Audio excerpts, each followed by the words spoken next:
России? Вы знаете, ощущение такой свежести, независимости, свободы. Я уже в таком возрасте, но мне кажется, я снова народилась заново. Действительно, крымская весна. И это ощущение очень приятное, очень приятное. Так что я довольна.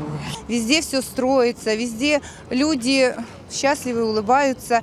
И сегодня, если был референдум, мне кажется, явка была бы еще выше, и люди бы еще больше проголосовало бы людей за воссоединение с Россией. Если учесть, что для Крыма ничего не делалось, когда мы были в составе Украины, и посмотреть, что делается сейчас, даже за эти 5 лет, то, естественно, гораздо лучше стало.